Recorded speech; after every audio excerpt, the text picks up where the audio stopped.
లోపల చైర్లు వేసేసి ఇక్కడ రైట్ సైడ్ కూడా ఖాళీ ఉంది, ఇక్కడ కూర్చొని ఇట్లా తప్పు పడ్డ వ్యక్తులు, నష్టపోయిన వ్యక్తులు ఎవరైనా కానీ మీ సేవలో ఒక 1000 రూపాయలు కట్టినట్టయితే మీ సేవలో అప్లికేషన్ అందుబాటులో ఉంటుంది. మీ సేవ ద్వారా ఆయన అప్లై చేయాల్సి ఉంటుంది. నా బదులు నా తమ్ముని పేరు పడింది, అయితే ఇప్పుడు అప్లై చేయొచ్చాక జూన్ 2 తర్వాత మాత్రమే అప్లై చేయడానికి వీలుంటుంది. సో జూన్ 2 తర్వాత అప్లై చేసినట్టయితే ఆర్టీఓ ఏం చేస్తాడు అంటే ఇద్దరికి నోటీస్ ఇస్తారు, రామయ్యకి ఇస్తాడు, సోమయ్యకి ఇస్తాడు. ఇద్దరిని వాళ్ళకున్న డాక్యుమెంట్లు, పాత పాస్ పుస్తకాలు, పాత పహనీలు తెమ్మంటాడు, ఇద్దరికి చూస్తాడు. అట్లే అప్పటి వరకు గ్రామ పరిపాలనా అధికారి కూడా అందుబాటులోకి వస్తారు కాబట్టి గ్రామ పరిపాలనా ఆఫీసర్ ఎవరైతే ఉన్నారో ఆయనను అడుగుతారు, ఎవరు మోకాలో ఉన్నారో ఆయన నుంచి కూడా రిపోర్ట్ తెప్పించుకుంటారు.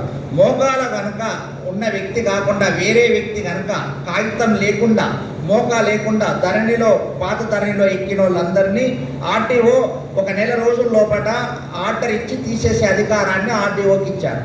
అంటే గతంలో జరిగినటువంటి తప్పులను ఏవైనా ఉన్నట్టయితే ఆ తప్పులను సవరించే అధికారం గతంలో లేదు ఎవరికి, కానీ ఈసారి ఆర్టీఓకి ఇచ్చారు. ఎప్పటి వరకు అప్లై చేయొచ్చు? సంవత్సరం లోపల అప్లై చేయొచ్చు. ఓకేనండి, సంవత్సరం లోపల వాటన్నిటిని సవరిస్తారు. కొంతమంది వస్తుంటారు, ఏమిటి అంటే వెనకట మా నాయన కౌలుకిచ్చారు, వాళ్ళే దుంతుర్రు, కానీ వాళ్ళకి అమ్మలేదు మా నాయన, వాళ్ళే దుంతున్నారు, మాదే అది అని వస్తారు. అట్లాంటి వాళ్ళకు ఇప్పుడు అవకాశం ఉంటుందా? ఉండదా? ఉండదా? ఉండదు. ఎందుకు ఉండదు? మోకా లేదు కాబట్టి. వెరీ సింపుల్, మోకా ఉన్న వాళ్ళకు మాత్రమే అవకాశము.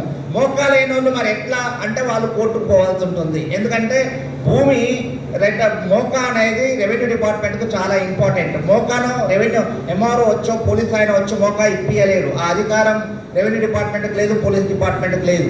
కోర్టుకు మాత్రమే మోకా ఇప్పించే అధికారం ఉంటుంది. కోర్టు కనుక తప్పు జరిగింది అనుకుంటే కోర్టు నుంచి బెయిలిఫ్ వచ్చి ఆయన మోకా ఇప్పిస్తాడు. ఆ తర్వాత రికార్డులలో పేరు చేంజ్ అవుతుంది. మీకు అర్థమైందండి?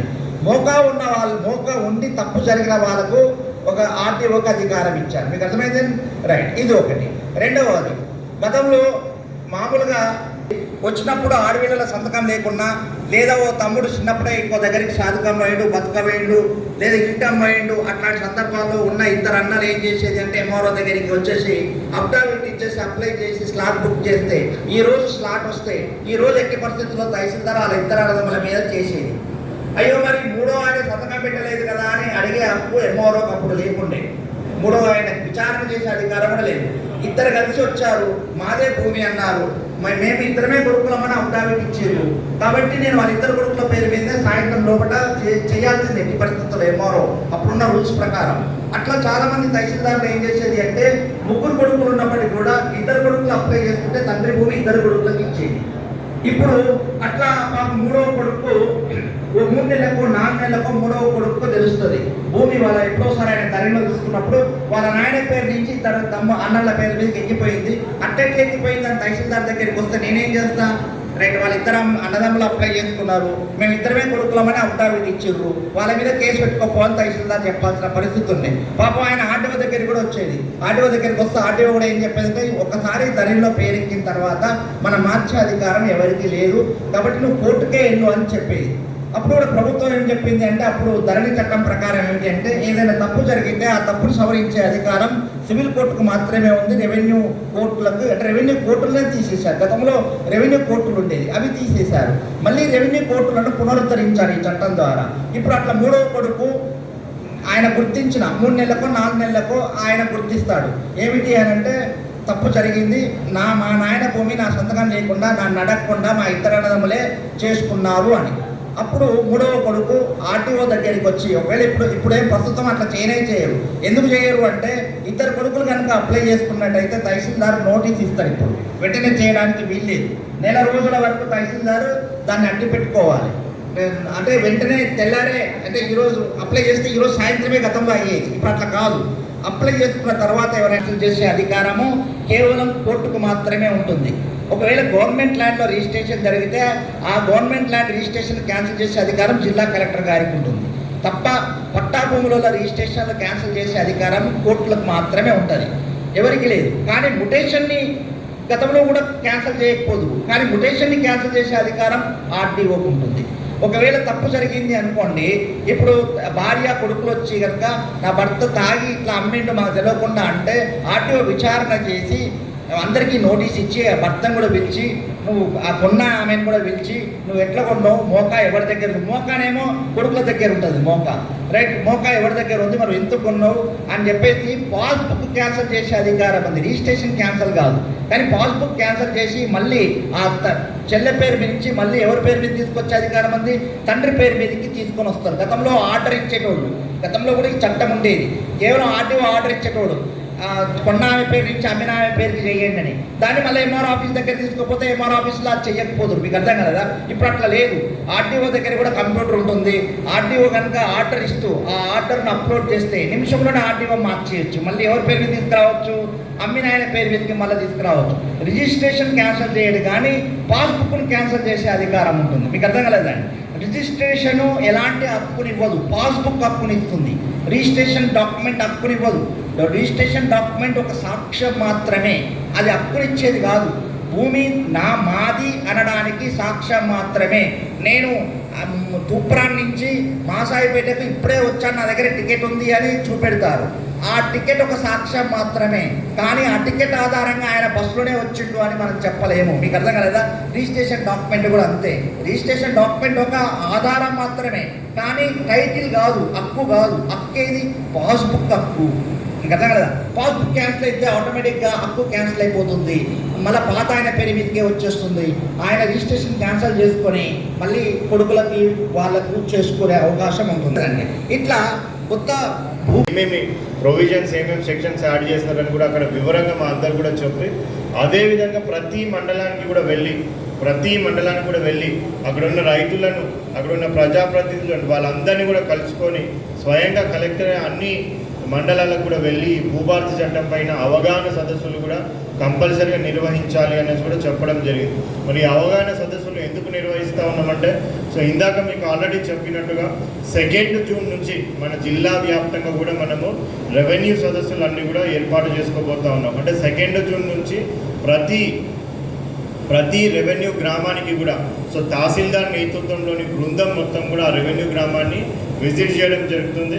ఆ రెవెన్యూ గ్రామాన్ని మార్నింగ్ నుంచి ఈవినింగ్ వరకు మనం చూస్తూ ఉంటాం. ప్రజావానికి చాలామంది, ఇప్పుడు మన జిల్లా వ్యాప్తం కూడా చూసుకుంటే 21 మండలాలు ఉన్నాయి మన జిల్లాలో. సో 21 మండలాల నుంచి కూడా చాలామంది పిటిషనర్స్ మన కలెక్టరేట్కి ప్రతి సోమవారం ప్రజావానికి కూడా వస్తూ ఉంటారు. సో వాళ్ళు ఎన్నో రెవెన్యూ సమస్యలు, అంటే మాకు వచ్చే మ్యాక్సిమం సమస్యలు కూడా 60 నుంచి 70% సమస్యలన్నీ కూడా రెవెన్యూ సమస్యలే వస్తూ ఉంటాయి. ల్యాండ్ లిటిగేషన్లకు సంబంధించిన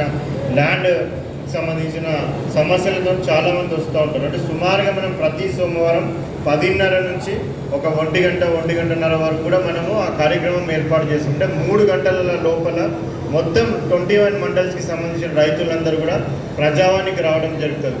సో అందరూ ప్రజావానికి వచ్చి వాళ్ళ సమస్యలు చెప్పడం ఇది కరెక్ట్ పద్ధతి కాదు.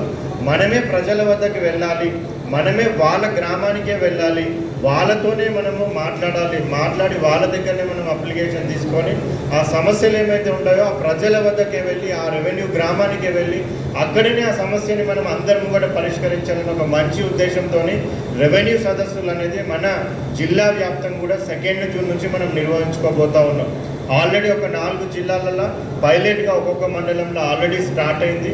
మన జిల్లాలో కూడా 1 మే నుంచి పైలట్ మండలం కింద ఒక మండలంని సెలెక్ట్ చేసుకొని అక్కడ కూడా మనం గ్రామానికి వెళ్ళి కూడా రెవెన్యూ సదస్సులు ఏర్పాటు చేస్తూ ఉన్నాం. 2 జూన్ నుంచి అయితే మాత్రం మన అన్ని మండలాలలో, మన మాసాయిపేట మండలంలో కూడా మనం 2 జూన్ నుంచి రెవెన్యూ సదస్సులు స్టార్ట్ చేస్తూ ఉన్నాం. అంటే ప్రతి గ్రామానికి కూడా రెవెన్యూ అధికారులు, తహసీల్దార్ నేతృత్వంలో రెవెన్యూ అధికారులు అన్ని రికార్డ్స్ కూడా తీసుకొని మరి ఆ గ్రామానికి వెళ్ళడం జరుగుతుంది. పొద్దున్న నుంచి సాయంత్రం వరకు అదే గ్రామంలో ఉండి అక్కడున్న ప్రజలకు ఏమేమైతే రెవెన్యూ సమస్యలు ఉన్నాయో, సో ఇంతకుముందు ధరణి చట్టం ద్వారా ఎవరైనా బాధితులు ఉన్నా కానీ, ఎవరైనా నష్టపోయినా కానీ వాళ్ళ సమస్యలన్నీ కూడా పరిష్కరించే విధంగా ఒక సింపుల్ ఫార్మాట్ కూడా ప్రభుత్వం ప్రవేశపెట్టడం జరిగింది. ఆ సింపుల్ ఫార్మాట్, ఆ సింపుల్ అప్లికేషన్ ఫామ్ అక్కడ మనకి హెల్ప్ డెస్క్లు అవన్నీ కూడా ఏర్పాటు చేయడం జరుగుతుంది. సో వాళ్ళ అప్లికేషన్ ఫామ్లో వాళ్ళ డీటెయిల్స్ అంతా కూడా బేసిక్ డీటెయిల్స్ కూడా తీసుకొని అక్కడ మన దగ్గర రికార్డ్స్ ఉన్నట్టయితే అక్కడనే వీటిని పరిశీలించి ఏవైతే మనం ఇమీడియట్గా పరిశీలించగలుగుతామో, ఏవైతే ఇమీడియట్గా సాల్వ్ చేయగలుగుతామో అక్కడనే వాటిని అన్నిటి కూడా వాటన్నింటినీ కూడా పరిష్కరించి ఏవైతే మనం కొద్దిగా డెప్త్గా ఇన్డెప్త్గా ఎంక్వైరీ చేయాలనో అవి ఎంక్వైరీ చేసి కూడా ఆ సమస్య పరిష్కరించడానికి కూడా మనము చర్యలు తీసుకోవడం జరుగుతూ ఉంటుంది. సో ఇందాక ఆర్టీఓ గారు మీకు పూర్తిగా కూడా పాత ధరణి చట్టము మళ్ళీ కొత్త భూభారత చట్టంలో ఏమేమి డివేస్తూ ఉన్నాను, నేనే పంట తింటూ ఉన్నాను, నేనే దున్నుతూ ఉన్నాను, సడన్గా ఎవరితో పుట్టా ఉన్నాను, వాళ్ళు కూడా రికార్డ్స్ వెరిఫై చేసి ఎట్లా వచ్చిందో మాకు కూడా తెలియదు. ఇంతకుముందు ఉన్న తహసీల్దారు దానిపోతే వాళ్ళకు ముందు ఉన్న రెవెన్యూ వాళ్ళు ఎవరన్నా చేంజ్ చేసి ఉంటారో మాకు కూడా ఎట్లా వచ్చిందో తెలియలేదు అనేసి వాళ్ళు చెప్పినట్టయితే మరి ఏంటి పరిష్కారం? మరి అసలైన పట్టేదాన్ని నేను, ఎవరో పేరు అక్రమంగా వచ్చింది, మరి ఈ పట్టా మార్పిడి జరగాలి కదా అనేసి ఆయన తహసీల్దార్ ఆఫీస్ చుట్టూ, ఆర్డీఓ ఆఫీస్ చుట్టూ, కలెక్టర్ ఆఫీస్ చుట్టూ తిరిగినా కానీ ఆ సమస్య పరిష్కారం అయ్యేది కాదు. ఎందుకు అంటే మనకి ఇంతకుముందు ఉన్న 2020 ల్యాండ్ రెవెన్యూ చట్టం వచ్చింది, కానీ మనకి ఈ ధరణి పోర్టల్ అని కూడా రావడం జరిగింది. ఆ ధరణి పోర్టల్ ప్రకారం తహసీల్దార్ కానీ, ఆర్డీఓ కానీ, కలెక్టర్ కానీ వేరే ఏ అధికారులు కూడా ఫీల్డ్ ఎంక్వైరీ చేయడానికి వీల్లేదు. అంటే మౌకా మీద పోయి అక్కడ వీళ్ళు దున్నుతున్నారా, వీళ్ళు దున్నుతలేరా, వీళ్ళైనా పట్టా అని పెద్ద మనుషులను అడిగి కనుక్కొని చేయాల్సిన పని లేదు అని కూడా దాంట్లో క్లియర్గా మనకి మెన్షన్ చేస్తుంది. సో ఆ ధరణి చట్టం ప్రకారంగా ఎవరు వచ్చి పట్టా చేసుకున్నారంటే అదే ఫైనల్. సో అక్రమంగా ఎవరైనా పట్టా చేసుకుంటే కూడా వాళ్ళదే ఫైనల్. సో మళ్ళా తర్వాత ఒకవేళ దాన్ని ఎవరైతే అక్రమంగా పట్టా చేసుకున్నారో మరి అది మన దృష్టికి వచ్చినా కానీ, కలెక్టర్ దృష్టికి వచ్చినా, ఆర్డీఓ తహసీల్దార్ దృష్టికి వచ్చినా కానీ అది చేంజ్ చేయాలంటే వాళ్ళు ఎవరికి కూడా పవర్ అనేది ఆ ధరణి చట్టంలో మెన్షన్ చేసి లేదు. అందుకే ఎంతోమంది పిటిషనర్లు మాకు ప్రజావాణిలో వచ్చి చెప్పినా కానీ, ఒకవేళ అది అక్రమ పట్టా అని మాకు తెలిసినా కానీ ఏం చేయలేని నిస్సహాయ పరిస్థితిలో మేము వాళ్ళందరికీ కూడా మీరు సివిల్ కోర్టుకి పొండి అనేసి వాళ్ళకి రాసిస్తుంటాం. ఎందుకంటే పట్టా మార్పిడి చేయాలంటే రెండు సొల్యూషన్స్ ఉంటాయి. ఒకటి, ఆ ఎవరైతే అక్రమ పట్టాదారు చేసుకున్నాడో ఆయననే స్వతహాగా వచ్చి అవును నేను అక్రమంగానే పట్టా చేసుకున్నాను పాపం ఏం చేస్తుంది. ఎవరైతే అక్రమంగా పట్టా చేసుకున్నారో వాళ్ళు ఎవరు కూడా ఎప్పుడు వచ్చి ఒప్పుకోరు, వాళ్ళు మేమే అక్రమం చేసినామని ఎవరు కూడా ఒప్పుకోరు. కాబట్టి సెకండ్ ఆప్షన్ ఏంటంటే సివిల్ కోర్టుకి మాత్రమే పోవాల్సిన పరిస్థితి ఏర్పడుతుంది. సివిల్ కోర్ట్ అంటే మీ అందరికీ కూడా తెలుసు, సివిల్ కోర్ట్ ఎవరు పోతారంటే ఎవరైనా చదువుకున్న వ్యక్తులు, ఎవరైనా కొద్దిగా ఉన్నతమైన స్థానంలో ఉన్న వ్యక్తులు, కొద్దిగా చట్టం తెలిసిన వ్యక్తులు. సో వీళ్ళు సివిల్ కోర్టుకి పోయి ఒక అడ్వకేట్ని పట్టుకొని ఆ ఎక్కడ సివిల్ కోర్ట్ వస్తుందో తెలుసుకొని ఆ ఫార్మాట్ తెలుసుకొని దాని ప్రకారంగా డాక్యుమెంట్లు సబ్మిట్ చేసి ఆ కోర్టులో ఒక పేషి పెట్టుకొని ఆ కోర్టుల చుట్టూ తిరుగుకుంటే కూడా వాళ్ళకి న్యాయం జరిగే ఛాన్స్ ఉంటుంది. బట్ ఎవరైతే చదువు లేని వాళ్ళు ఉంటారో, ఎవరైతే నిరుపేదలు ఉంటారో, బడుగు బలైన వర్గాల వాళ్ళు ఉంటారో వాళ్ళు ఎవ్వరు కూడా సివిల్ కోర్ట్ అంటే ఏంటో కూడా చాలామందికి తెలియదు. సో వాళ్ళకి తెలిసిందంటే ఒక ఎంఆర్ఓ ఆఫీస్ ఉంటుంది, ఒక ఆర్టీఓ ఆఫీస్ ఉంటుంది, అక్కడ మెదక్లో పోతే ఒక కలెక్టర్ ఆఫీస్ ఉంటుంది. సో ఆ కలెక్టర్ ఎప్పుడు పోతే ఒక అప్లికేషన్ ఇచ్చి కలవచ్చు అనేది తెలిసి ఉంటుంది. కానీ ఈ కోర్టు ఈ మాసాయిపేట మండలానికి మరి సివిల్ కోర్టు మరి తూప్రాన్లో వస్తుందా, మరి మెదక్లో వస్తుందా, మరి నర్సాపూర్లో వస్తుందా, లేకపోతే మాసాయిపేటలోనే ఉంటుందా అని కూడా చాలామంది సామాన్య జనానికి ఎవరు కూడా తెలియదు, ఏ విధంగా అప్రోచ్ కావాలని కూడా తెలియదు. సో ఇవన్నీ తెలియక చాలామంది వాళ్ళనే సతమతం అయికుంటా, సరే ఈ కలెక్టర్ పోయినాక నెక్స్ట్ కలెక్టర్ ఎవరైనా వస్తే ఆయన చేస్తాడేమో, ఈ ఆడియో పోయినాక నెక్స్ట్ ఆడియో వస్తే ఆయన చేస్తాడేమో అని అట్లనే వచ్చిన వాళ్ళకల్లా వాళ్ళు అప్లికేషన్ ఇచ్చుకుంటే కూడా గత 5 ఏళ్ళ నుంచి చాలామంది కూడా అవస్థలు పడ్డారు. మరి వీటన్నిటిని కూడా దూరం చేయాలని ఒక మంచి ఉద్దేశంతో ఈ భూభారతి చట్టం అనేది కూడా ప్రభుత్వము తీసుకొని రావడం జరిగింది. సో దీని ప్రకారంగా అంటే మనము ధరణి చట్టంలో ఏమేమైతే అవకతవకలు జరిగినాయో, ఏమేమైతే కొన్ని మనం విచారణ లేకుండా పట్టాలు చేయడం ఇంతకుముందు జరుగుతున్నాయో వాటన్నిటిని కూడా సవరించే విధంగా ఇప్పుడు వచ్చిన భూభారతి చట్టంలో ఏ విధమైన పట్టా మార్పిడి జరిగినా కానీ అది ప్రతి ఒక్కరికి తెలిసే విధంగా నోటీస్ ఇచ్చి, తగు సమయం ఇచ్చి, ప్రాపర్ విచారణ చేసి, మౌఖ పంచనామా చేసి, అందరినీ కనుక్కొని బహిరంగంగా మనం పట్టా మార్పిడి చేయాలని కూడా మన భూభారతి లాంగిట్యూడ్ శాటిలైట్ ద్వారా క్యాప్చర్ చేసి మన పాస్బుక్లో ప్రింట్ చేసుకుంటామో దాని ఆధారంగా ఒక 100 ఏళ్ళ తర్వాత కూడా ఎవరైనా పట్టేదారు వచ్చి ఇది మా తాతలు మా ముత్తాతల ఆస్తి 100 ఏళ్ళ క్రితమే వాళ్ళు భూభారతి చట్టం కింద అప్పుడు 2025లోనే సర్వే చేసుకొని మ్యాప్ వేసుకున్నారంటే 100 ఏళ్ళ తర్వాత కూడా ఆ భూమి ఎక్కడ ఉన్నదని కూడా క్లియర్గా మనం చూపెట్టే పరిస్థితి రావాలనేసి కూడా మనకి భూధార్ కార్డు తీసుకొని రావడం జరిగింది. సో మీ అందరికి తెలుసు వేరే హద్దులు ఉంటే ఇమీడియట్గా కూడా మనము దాన్ని మార్చేయగలం. బట్ ఈ పర్మనెంట్ భూధార్ కార్డు వచ్చినాక ఆ హద్దులు మార్చాలంటే ఒకటే ఒక సాధ్యం ఉంటుంది, ఆ శాటిలైట్ని మార్చేస్తేనే ఆ హద్దులను అనేది మనం చెరపగలం. సో ఆ శాటిలైట్ని మార్చే శక్తి మనకి ఎవరు కూడా లేదు. ఇండియా అడ్వాన్స్డ్ అవుతా ఉంది, ఎక్కువ శాటిలైట్లు వస్తూ ఉన్నాయి కాబట్టి ఒకటి పోయినా ఇంకొక శాటిలైట్లన్నా ఉంటుంది.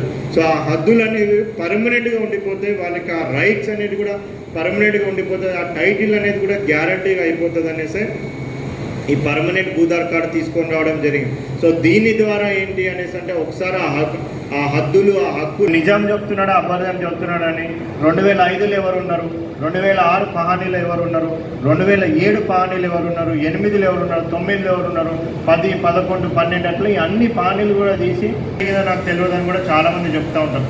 మరి ఇటువంటివన్నీ కూడా ఫ్యూచర్లో మనకు అవాయిడ్ చేయాలనేసి మార్పుల చేర్పుల రిజిస్టర్ అని కూడా ఒకటి, మనకి మ్యూటేషన్ రిజిస్టర్ అని కూడా ఒకటి మనకు ఆ విలేజ్లో ఉండబోతూ ఉంటుంది. ఆ మ్యూటేషన్ రిజిస్టర్ ప్రకారంగా ఈ పట్ట ఫలానా ఎల్ఐ నుంచి ఫలానా మల్లెకు ఎట్లా మార్చడం జరిగింది, సో ఏ విధంగా మార్పు జరిగింది, విరాసత్ ద్వారా జరిగిందా, లేకపోతే అమ్మకం కొనుగోలు ద్వారా జరిగిందా, లేకపోతే 38E సర్టిఫికేట్ ద్వారా జరిగిందా, లేకపోతే 13B సర్టిఫికేట్ ద్వారా జరిగిందా, లేకపోతే వార్షిక సర్టిఫికేట్ ద్వారా జరిగిందా, ఏ విధంగా జరిగింది, ఎప్పుడు జరిగింది, ఎట్లా జరిగింది, ఏ ప్రొసీడింగ్ ద్వారా జరిగింది, ఏ రోజు జరిగింది, ఎవరి ద్వారా జరిగింది, సో ఇవన్నీ ఇన్ఫర్మేషన్ అంతా కూడా ఉండే విధంగా కూడా ఆ మార్పులు చేర్పుల రిజిస్టర్లో ఇంతకుముందు మనం రాస్తున్న మ్యూటేషన్ రిజిస్టర్లో, సో ఆ విధంగా మొత్తం అంతా కూడా ఆ రిజిస్టర్లో మనకి ఆ విలేజ్కి సంబంధించిన డీటెయిల్స్ అంతా కూడా ఉండడం జరుగుతుంది. సో దీని ద్వారా తర్వాత ఎప్పుడైనా లిటిగేషన్ వచ్చినా కానీ ఆ రిజిస్టర్ ఒకసారి ఓపెన్ చేస్తే అవును ఫలానా 2025 సంవత్సరంలో ఈయన పేరు మీద 13B సర్టిఫికేట్ ద్వారా ఈ తహసీల్దార్ ప్రొసీడింగ్ ద్వారా ఈ రోజున పట్టా మార్పిడి జరిగింది, దానికి సంబంధించిన ఫైలు డాక్యుమెంట్లు ఇవన్నీ ఉన్నాయని కూడా అక్కడ రాసి ఉండడం జరుగుతుంది. సో దీని ద్వారా తర్వాత వచ్చే లిటిగేషన్లు కూడా మనం అన్నీ కూడా అవాయిడ్ చేసుకోవడానికి కూడా మనకి ఆస్కారం ఉంటుంది. అదేవిధంగా ఎవరైనా ప్రభుత్వ భూములను అక్రమంగా పట్టా చేసుకుంటే కూడా వాటిని తిరిగి ప్రభుత్వ భూములకి చేర్చే విధంగా కూడా ఎంక్వైరీ చేసే విధంగా కూడా మనకి ఈ భూభారతి చట్టంలో ఉంది. సో అదేవిధంగా ఇంకా ఎవరైనా నిరుపేదలు పేద బడుగు బలైన వర్గాలు ఎవరన్నా మనకి ఇంకా ప్రభుత్వ భూములలో కాస్తు చేసుకుంటా వాళ్ళు ఉండి ఇంకా పట్టాలు రాని వాళ్ళందరికీ కూడా పట్టాలు ఇచ్చే కార్యక్రమం కూడా ప్రభుత్వం చేపడుతుంది అనేసి కూడా ఆ రోజు ఆనరబుల్ ముఖ్యమంత్రి గారు కూడా చెప్పడం జరిగింది. సో ఇంకా ఎవరైనా ఉంటే అటువంటి వాళ్ళు ప్రభుత్వ భూములలో కబ్జా ఉన్న పేదవాళ్ళు ఎవరైనా ఉంటే వాళ్ళకు కూడా పట్టాలు ఇచ్చే కార్యక్రమం ఇంతకుముందు 2005, 2007 ఆ టైంలో మనం ఇంతకుముందు పట్టా పంపిణీ కార్యక్రమం చేస్తుండే అవన్నీ కూడా మళ్ళా సాధ్యమైనంత వరకు ఎవరైనా ఎలిజిబుల్ ఉంటే వాళ్ళందరూ కూడా పట్టా ఇవ్వడం అనేది కూడా జరుగుతున్నది కూడా ఆనరబుల్ సీఎం గారు చెప్పడం జరిగింది. ఇంకా ఏమైనా ఫారెస్ట్ ఏంటంటే మీ ఊర్లకు వెళ్ళినప్పుడు కూడా ప్రజలందరినీ కూడా చైతన్యపరచండి. నేను ఇందాక డీటెయిల్గా నేను చెప్పినాను, ఆడియో గారు చెప్పినాడు, ఈ భూభారతి చట్టం వల్ల ప్రజలకు ఏ విధంగా ఉపయోగపడుతుందో, వాళ్ళ భూములకు వాళ్ళ రికార్డులకు ఏ విధంగా గ్యారంటీ లభిస్తుందో, ఏ విధమైన మార్పు చేయాలన్నా కానీ ఏ విధమైన ప్రొసీజర్ ఇప్పుడు అందరినీ కూడా వాళ్ళందరూ కూడా వివరించండి. సమస్యలు ఉన్న వాళ్ళు ఎవరన్నా ఉన్నట్టయితే మరి వాళ్ళందరినీ కూడా సాదాపైన రెగ్యులరైజేషన్ అయితే కానివ్వండి, వేరే ఇతర సమస్యలు ఉన్న వాళ్ళందరికీ కూడా మేమే వాళ్ళ ఊరికి వస్తాం, వాళ్ళ గ్రామానికి వస్తాం, పొద్దు నుంచి సాయంత్రం వరకు అదే గ్రామంలో ఉంటాం, వాళ్ళ సమస్యలంతా కూడా అప్లికేషన్ రూపంలో తీసుకుంటాం. సాధ్యమైనంత త్వరగా మన కొత్త భూభారతి చట్టంలో ఉన్న విధి విధానాలను అనుసరించి వాళ్ళందరికీ కూడా న్యాయం చేసే విధంగా, అందరికీ తెలిసే విధంగా బహిరంగంగా నోటీస్ ఇచ్చి నోటీస్ బోర్డులో పేస్ట్ చేసి అందరినీ మౌఖ పంచనం అవన్నీ అవసరమైన దగ్గర చేసి విచారణ చేసి న్యాయబద్ధమైన ఉన్న వాళ్ళకి అందరు కూడా రెవెన్యూ రికార్డ్స్లో మార్పులు చేర్పులు అనేది కూడా చేస్తామని వాళ్ళందరూ కూడా చెప్పండి. మరి ఇంత మంచి అవకాశాన్ని మరి వాళ్ళందరూ కూడా సద్వినియోగం చేసుకోవాలనేసి కూడా వాళ్ళకి చెప్పండి. ఇంతకుముందు కలెక్టర్ ఆఫీస్కి, ఆర్డీ ఆఫీస్కి ఊరికే వచ్చి సమస్యలు తెలుసుకొని అవన్నీ కూడా పరిష్కరిస్తామని వాళ్ళందరూ కూడా చెప్పాలనేసి మీ అందరినీ కూడా కోరుకుంటూ మరొకసారి ఇక్కడికి వచ్చిన ప్రతి ఒక్కరు కూడా పేరు పేరున ధన్యవాదాలు చెప్తూ సెలవు తీసుకుంటున్నాను. Thank you. MFSN ఛానల్కు లైక్ చేయండి, షేర్ చేయండి, సబ్స్క్రైబ్ చేయండి.